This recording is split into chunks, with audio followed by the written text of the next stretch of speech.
Hello, hello. I am popping in here because I've had such an overwhelming response, and I've decided to invite even more people into this celebrating wins daily practice that I've been using and I'm sharing with the world. So I am going to explain this little sheet that I've sent to you because I want to make sure that everybody understands how simple it is, how it can take just a few minutes a day, and how it can change your life. Okay. So top section, today's wins. That's celebrating very simple, very small wins. And it's my belief, and that's after a lot of reading and learning, that if we keep celebrating wins, we'll keep creating more wins.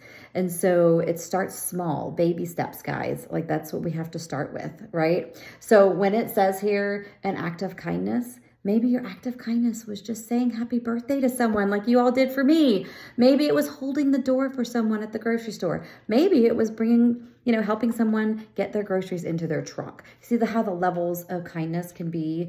Could be just smiling at somebody at the cashier register. Maybe she's on the other end and you can tell she's having a bad day.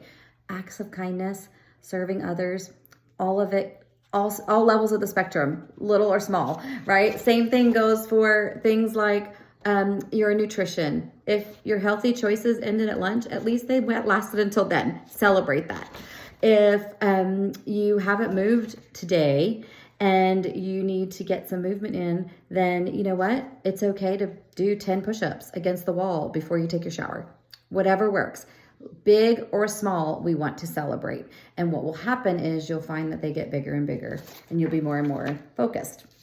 On the gratitude side, 5 gratitudes a day. I'm not going to spend much time on this one because 5 gratitudes a day has been talked about over and over again.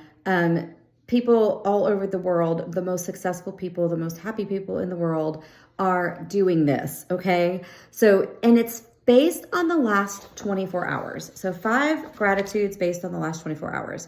They get very specific, guys. It can be simple, like, okay, of course, I'm always thankful for Kevin. Kevin's a great husband.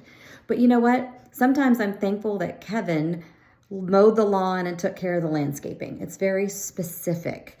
And when you get to doing that, you create the habit of going through life looking for things to be thankful for, as opposed to going through life looking for things to be upset about.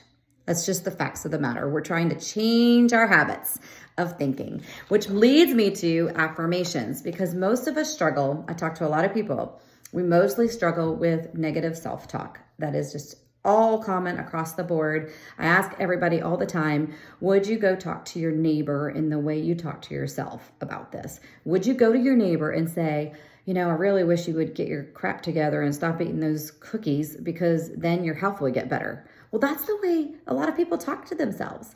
And that's not okay. That is not going to get us anywhere. That's just going to keep us in a cycle of shame and guilt and struggle and, I can't, and all the things, right? So we need to flip that script and work on affirmations. Now you can keep your affirmations very simple, like I am loved, I am valued, I am capable, I am strong. Those are all great affirmations and you can mix those in, certainly.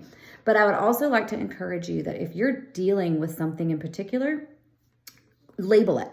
So instead of, I'm going to use the cookies example, right? Instead of I am, just kind of being like all over the place about how you can't not eat the cookies. Say, I am a good person who cares about her health, who sometimes breaks around cookies, right?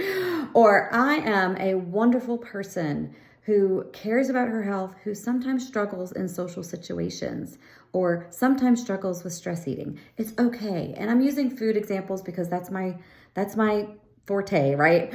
But it can also be for other goals that you may have. So maybe you have goals of, improving your parenting. Well, I am a good mother who's also learning as I go in this parenting adults thing, right? So it's okay that we're not perfect, but what's important is that we're trying. And we need to give ourselves credit for that and know that we are always good and worthy of love despite our challenges.